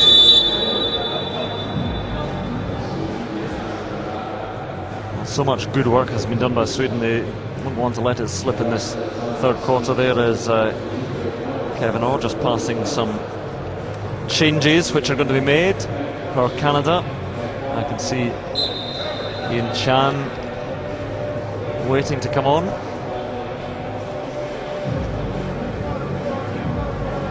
I was noticing one player in the Canadian squad, Travis Murao, who hasn't played at all in any of the games, sitting on the sideline. I was also thinking another Canadian under a brown blanket there is Fabien Lavoie, who's not played much. He's a big player in the game, and haven't seen him much. He's one of the paciest out there. Not looking very happy. Not sure why he's not being used. Maybe give others a chance. Maybe not feeling so well. Who knows? And there's the number 12, Travis Morrow, who has done nothing. Perhaps he's been a good morale officer for the side, but he certainly hasn't had any court time.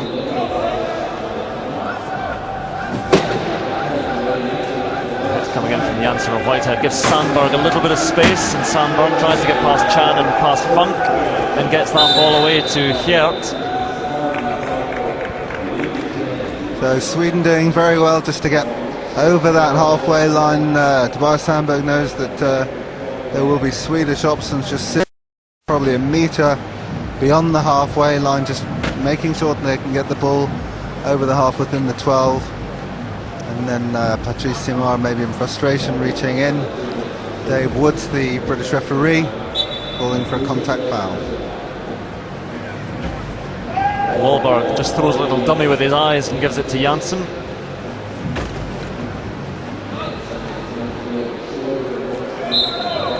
Over he goes, back on comes Patrice Simard.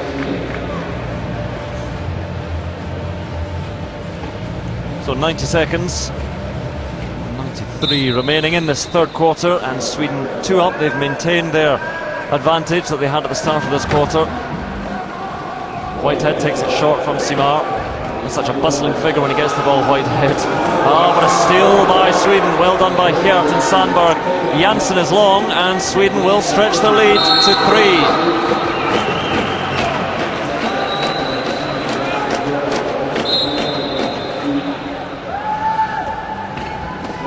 Fumble and frustration from Patrice Simard.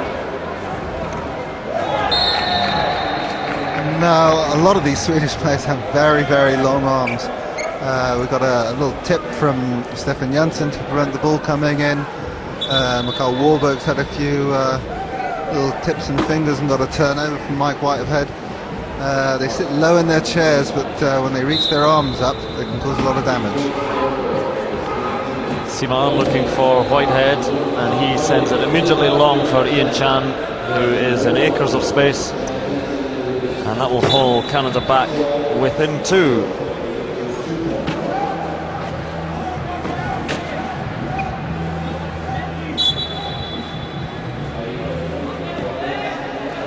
Wahlberg inbounds it to Janssen. Hjert is there.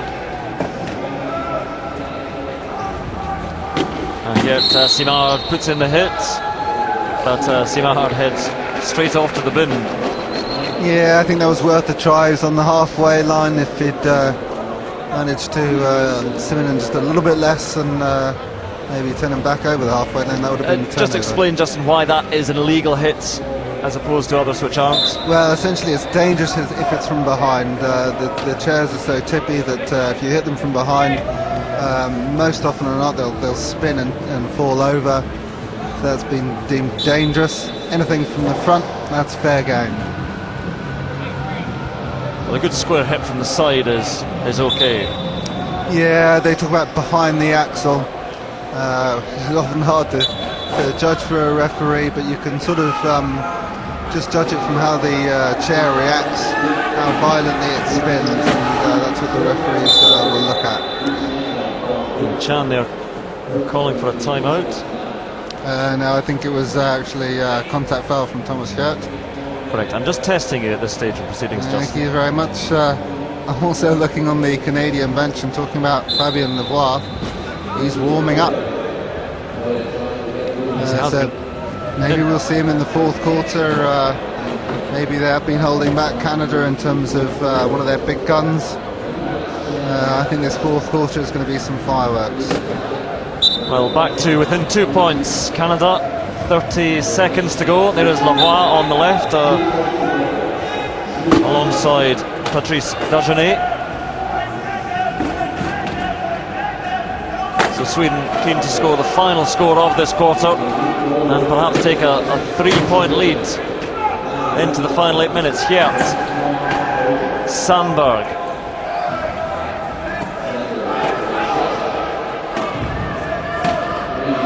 the clock down to 10 seconds, the scoring clock. The clock for the half.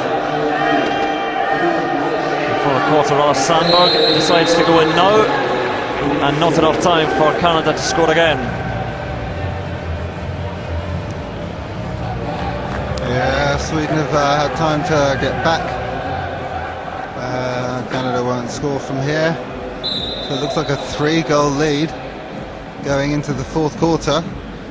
Chan just lobs it long as the clock goes dead. The hooter sounds. The third quarter is over, and applause again from Benoit Labrec for his Swedish troops, because they've more than stood firm in that third quarter. They now take a 3-point lead into the final 8 minutes in this third place playoff. Very good work from a side which has been underperforming so much in this tournament, but Sweden in a very strong position. I mean, I must admit, I wrote Sweden off before the game. They are a very hard team to read. They went to the GB Cup and did very badly there before winning the European Championships. They caused a bit of controversy when they essentially threw a game against Belgium in order to get a better pool, get a better semi-final spot, avoiding GB in the semi-finals, and it was controversial to see two teams, neither of which really wanted to win, and certainly Sweden didn't really score much good there, but it can be effective, and certainly for third, fourth, they've really come out firing. Let's listen into Benoit Labrec.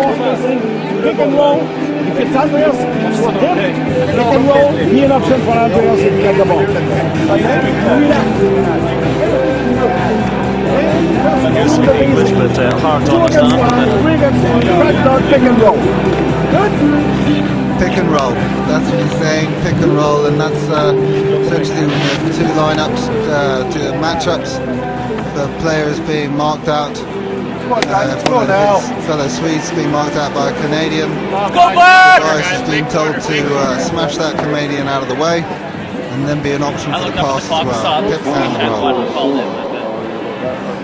Another contrast there, Garrett Hickling alongside talking to Madel, the age and the youth in the Canadian side. So into the final quarter we go. Canada are starting with Fabien Lavoie, number 11 there, who's on for the first time in this match, alongside Ian Chan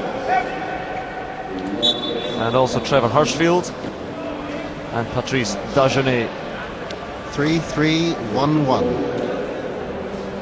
Sweden going with Colin and Sandberg and Janssen and Wahlberg as Ian Chan tries to make his way around, but Wahlberg is there, and immediately a fumble there. Well, it must have come off one of the Swedish chairs because it's Canadian ball. Patrice Dagenet trapped in the key, so he'll call for the inbound. 24 seconds left on the shot clock to score.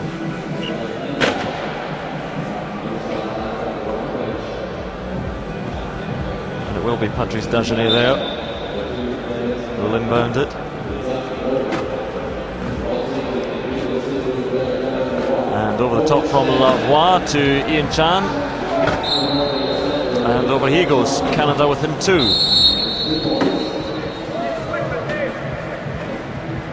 That looks as though it's going to be a contact warning against Ian Chan, but it's the first warning. They won't mind too much. They've got to close down Tobias. They've been obviously given very strict orders. Oh, and there's that long batted pass from Wahlberg. Doesn't work this time. Bounces off the chair of Janssen. I think Mikhail was hoping that Janssen would stay long, but he came back and the punch went to the wrong place. Yeah, he's coming back trying to take it on the full. If he'd stayed further up court, it would have bounced nicely to him. And this one goes loose off Lavoie, but it's still Canada's ball.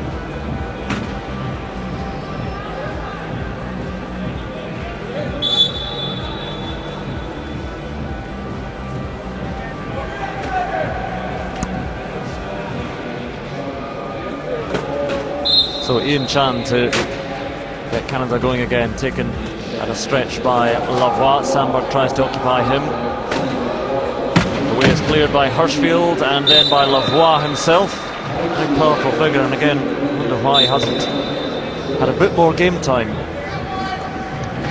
Well, maybe they feel comfortable that he's going to be one of the big performers out in the Paralympics and doesn't need to be used all the time. And there is Lavar with the thump on Janssen. There's Colin. Sandberg is in front of him, and Colin can't quite make his way in. Gets there. Just out of sight, one of the Canadians was hit out of bounds, so that's been called a penalty goal. But already I feel Fabien Lavar's made a little bit of a difference. His intensity has given Canada a lift. Here's Ian Chan.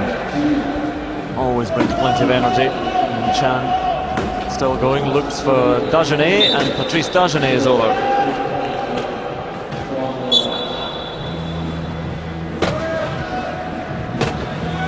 Sandberg over the top to Andreas Colin.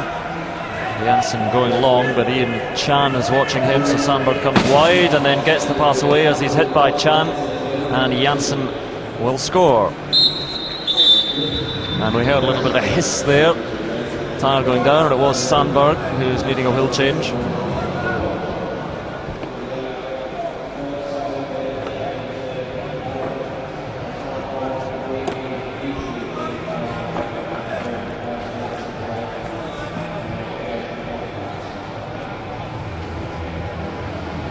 Job done. Wheel replaced, and Sweden 2 in front again. 6 minutes 22 to go in this match. Lavoie picks it up well. Looks long, sees Hirschfield offering a bit of help, and good work by Lavoie. Then bumps it upfield to Chan. Ian Chan and Fabien Lavoie have been playing a long time together. There was a possibility there that he was going to throw the wrong ball, but waited, made sure that Fabien was going to be in the right place. Andreas Colin, and his pass loose. Looking for Sandberg, found only Ian Chan. And a chance here for Canada to get back level. Lavoie.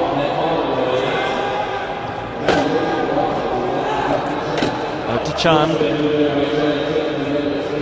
Lavoie is an option. Well, just a bit of miscommunication there. Good defence from Stefan Janssen. Lavoie, Janssen comes in. A bit of pressure, but good long pass, finding Trevor Hirschfield. Well, that was extremely close. Very hard to tell in some of those situations whether the Canadian was over the line before he caught it, but eventually Canada got the score and therefore made the turnover count. So that 3-point lead has been whittled away by Canada, and Kevin Orr's side back level now. 5 minutes 24 to go, and Sweden make changes. On comes PJ Ullman and Geert and Wahlberg, and this was how the last goal came about. To Lavoie. Yeah, he was just behind the line before he caught it. Very good control, good refereeing decision. Hirschfield with the goal, as Lavoie found him, and now Wahlberg will look to find his man. PJ Ullman on there, and he decides to set off himself. Janssen is available long. Ullman nearly loses it. Lavoie grappling so hard for that. Eventually Geert put the stop on him. Yeah, I do like watching Fabien play. He seemed to be out of the play, behind everything, but pushed and pushed and pushed, and got back at the right time, almost got a turnover. Sweden back, 1 goal to the goods. Here comes Chan once again though, and Lavoie is wide and he takes it, and once again we're level. 5 minutes to go. Cracking third place playoff in prospect.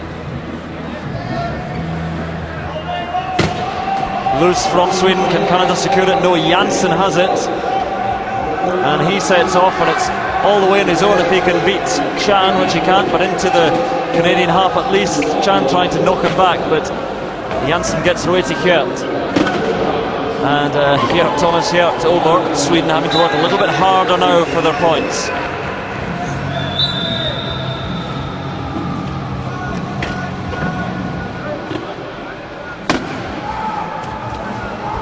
They try and disrupt Lavoie now. Gets it away to Chan. Ullman and Geert come in. Chan, mighty pass long, and Dagenet racing. Can he gather? He can, and score. Yeah, lost a bit of control from Patrice Dagenet. Had to be careful the ball didn't hit the chair, and going at full pace to catch that one. Wahlberg again just off a little risky pass to PG Ullman, but he does well to take it. And Hert trying to go long, but he's closed down by Lavoie and by Chan, so shorter to Janssen. Good pickup. Yeah, and Canada managed to get the matchups these times, you know, getting the low pointers on Swedish high pointers. So PJ Ullman with two low pointers, couldn't push out, and then Ian Chan and Fabien Lavoie managing to cover the options, and that's forced Sweden to use their last timeout. We have no timeouts. We've got 4 minutes 15 seconds in the fourth quarter, 41-41. We have a game. Lavoie has his wheel replaced. You have the hiss again.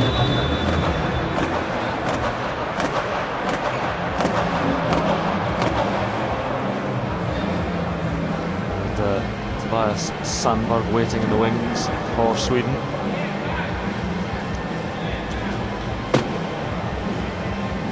And another replacement there, this time for Hirschfield.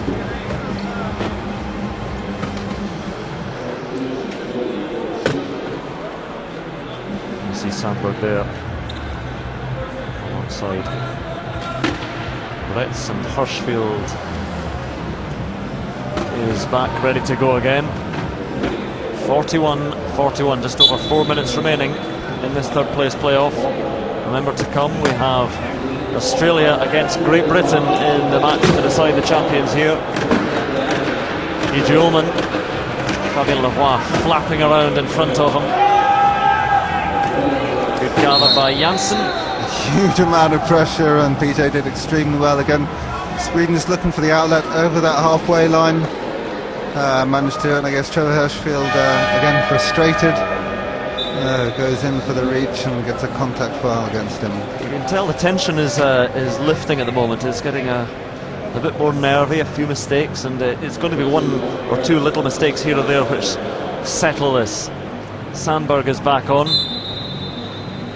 But it's Sandberg now and PG Ullman on, so we've got Sandberg and Ullman as the two 3.5s, so Sweden just wait to run it in, and Martin Bretz and Mikael Wahlberg as 2.5 for Sweden, so a different sort of lineup.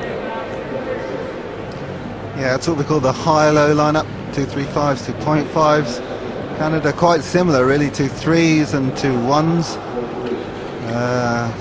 Sweden just slowing things down. They're obviously feeling the pressure because it's Canada that have got a little bit of momentum here, and seem to be getting more turnovers now that Fabien Lavoie's on. So Hirschfield back on to inbound. He's one of the ones, along with Patrice Dagenet for Canada, and here is one of the threes, Patrice Lavoie, taking it from the other, Ian Chan, and Lavoie gets those long arms working and gets Canada back level. So in the effort there to get PJ out of trouble, Sweden have had a contact foul. Looks like the second of the half, so that's going to be a turnover. Again, great pressure on PJ Ullman, led to quite a simple foul there. Lavoie then, so Canada, things swing just a little bit in their favour, just over 3 minutes remaining. Lavoie takes it down to the corner, has a look round there, Chan alongside him. Lavoie loops round and sneaks in at the corner. Canada in front for the first time in a while. So Sweden using the key defence, but one of the problems with the key defence is that everything gets congested down low, and Canada have managed to get a jump ball. Ball will be Sweden's. The next one will go to Canada, so getting rid of that jump ball. Fierce competition. Lavoie just getting his hand in there, as did Chan and Ullman. Not a lot he could do about that. Sandberg is heaved out of play, and again Lavoie seems to be at the heart of so much of the good that Canada are doing now. He really is a furious ball of energy on the court, and things are just changing. Sandberg knows it, because this is a chance now for Canada to move 2 in front. It is Lavoie himself.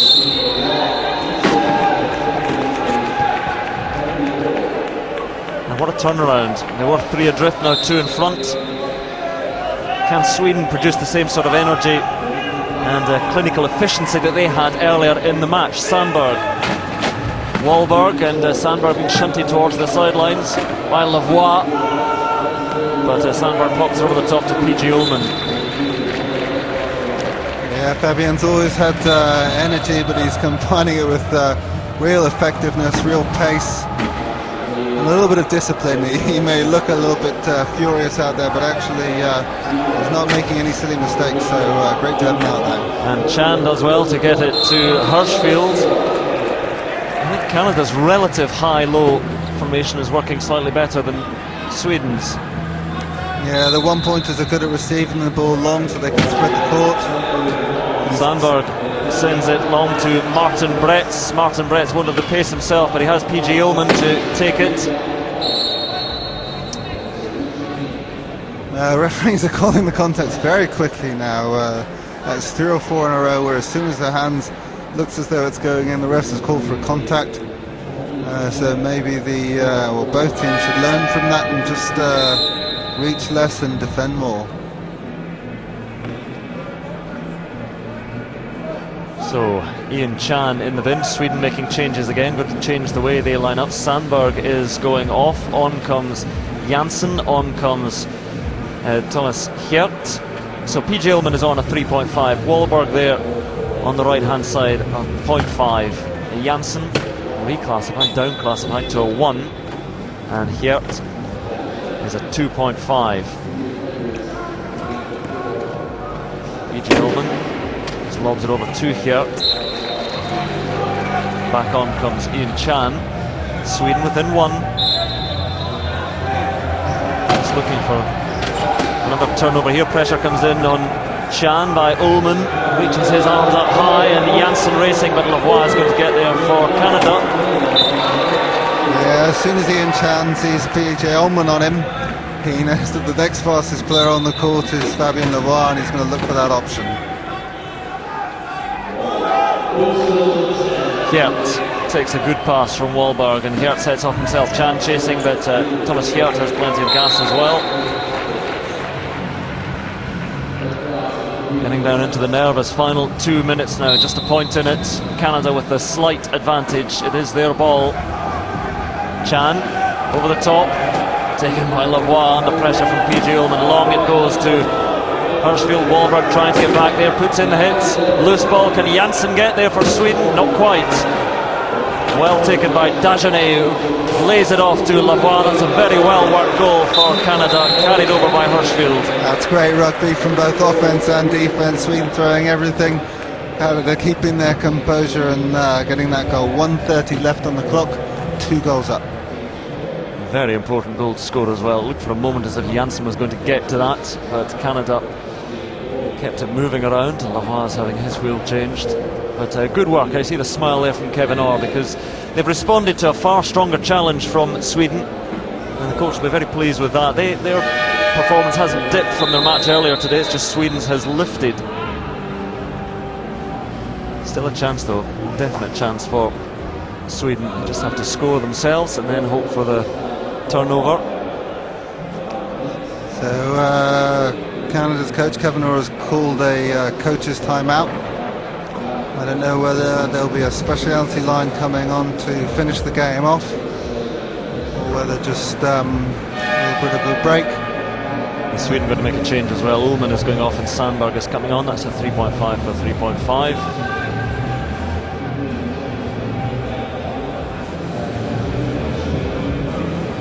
They just seem to lose it as well a little bit, Sweden, in that time that they had their high-low combination on. Things were switching towards Canada before that, but Canada really took advantage. 90 seconds to go. Sweden's ball, but Wahlberg will look for options available to him, and Canada will try to close them down. Janssen is trying to move Chan out of the way to give Sandberg as an option, but he's closed down for a moment. Hjert comes back to gather and has to wheel at pace, does well. Lavoie is left spinning, and Thomas Hjert, great work from him to come back, take that ball and hurl himself back up the court for the Exciting score. to see Fabian almost getting the turnover, putting everything into it. Not quite that time. Hirschfield then. Sweden desperate for the turnover. Lavoie has it. Sandberg putting on the pressure. Lavoie gets it long, and no Swedish defence back there, so Ian Chan will have an easy run in, looking at the clock all the time up on the big scoreboard.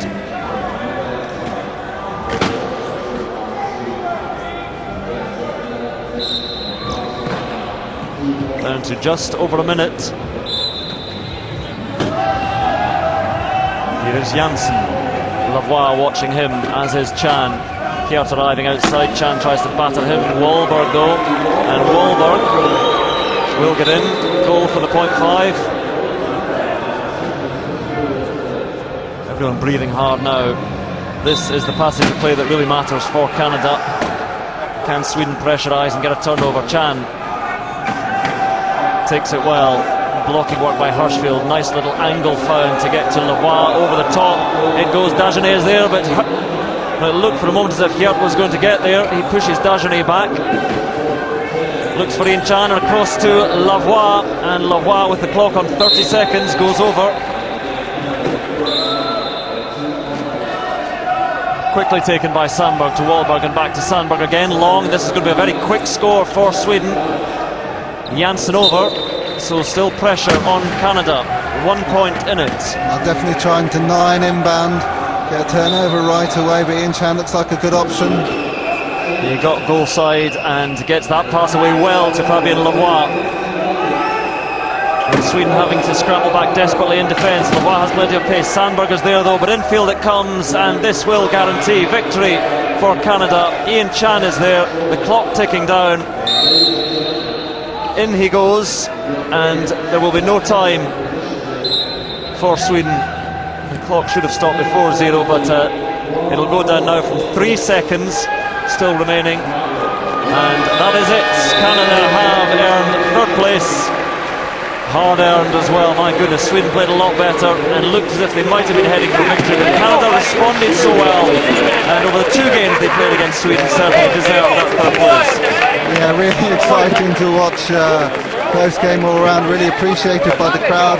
For me, the big difference, Fabien Lavoie. So there we go. Well, Sweden with much encouragement to move on with, but we wait the big game between Great Britain and Australia. Canada here have taken third place with that narrow victory over Sweden by 50 points to 48. James, Sweden are going to have to be wondering how they lost that. Well, I mean, what a great day, great game of wheelchair rugby to watch. Tip your hat off to both teams. They went out there and gave everything. Sweden went into that last quarter with a 3-goal advantage. Momentum in their favour. And absolutely, they'll be sitting there now very, very disappointed. Something interesting that Benoit said last night was that none of the Swedish team have trained together for a month. They've been away at a training, they've been away on holiday. How much would that have affected their early games? Absolutely. Canada are going to be, training hard for this. If Sweden haven't been together, when you don't train together for a period of time, you lose that cohesion between the team, and it will take you a while to get that back.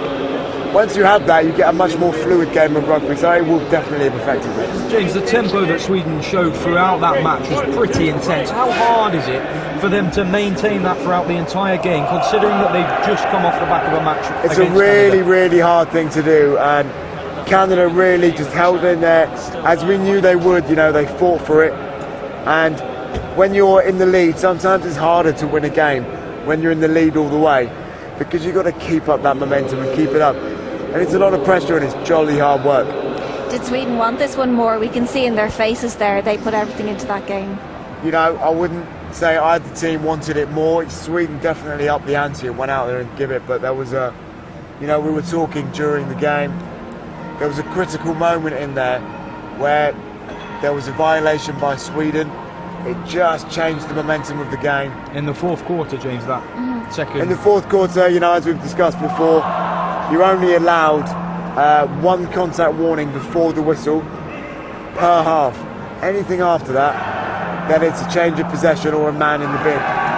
On this occasion, it was Sweden's possession, They were over-defending, if you like, and contact before the whistle, possession goes to Canada. They went 1 goal up. Was that the moment that won them the game? Good save. Let's talk about Canada's Fabien Lebois, because what a difference he made to the game. You know, as Justin was saying in his commentary, you know, Fabien has got so much energy. Charged his way around the court, he's got great hand speed. And what was great to see from Fabien today, that he wasn't just out there going around like a headless chicken, it was very controlled.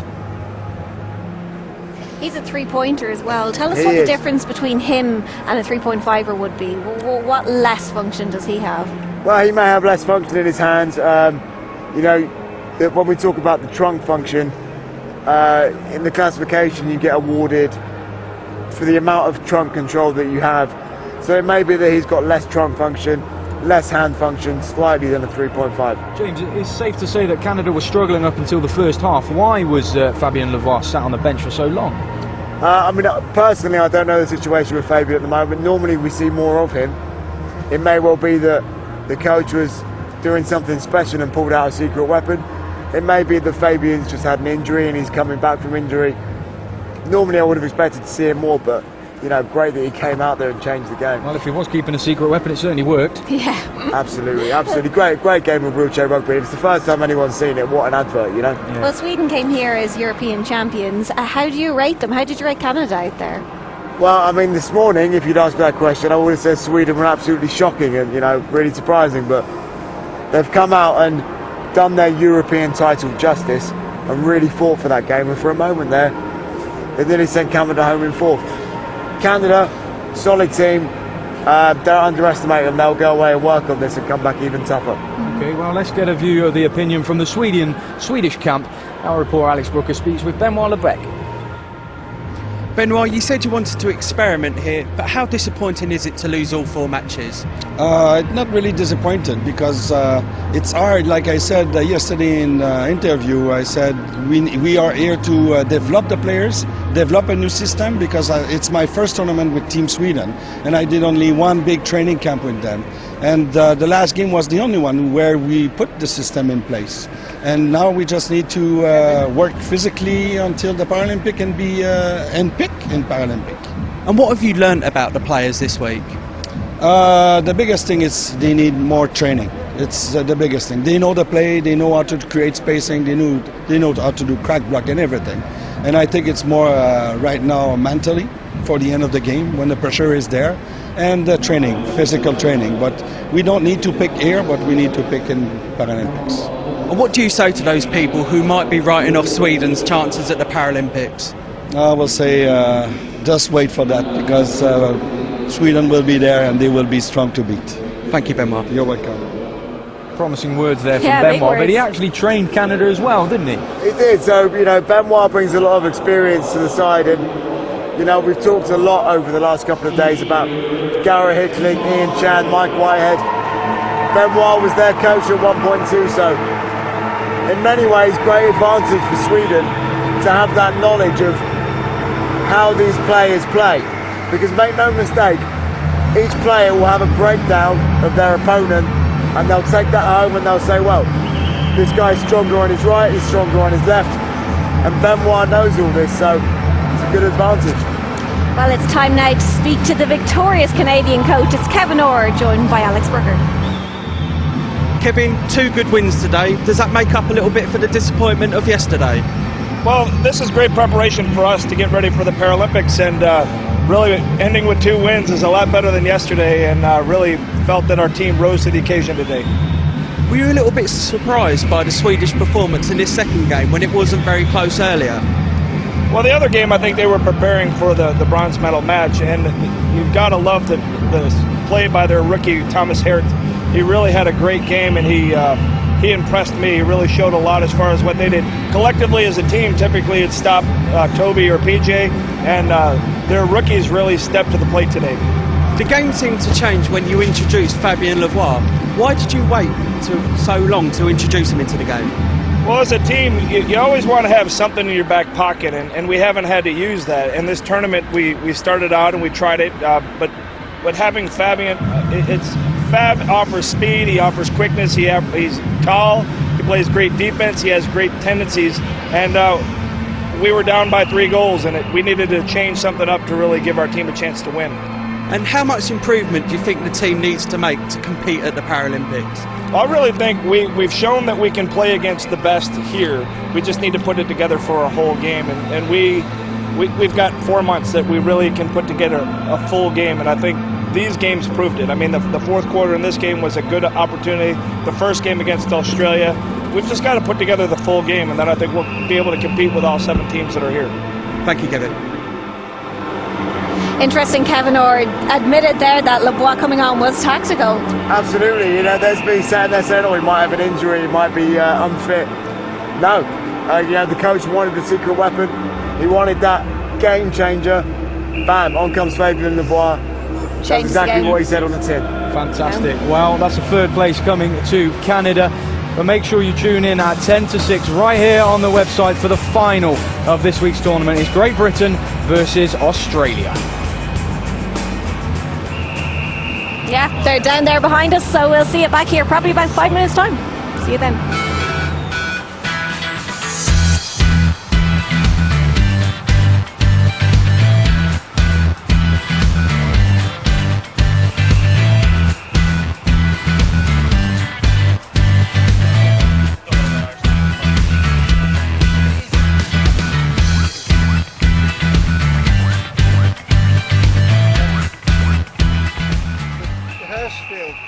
I read that in one of the bios, and then I saw the team sheet and it said that it wasn't, it was somebody else. Yeah. So I told you at the beginning, but then I got paranoid.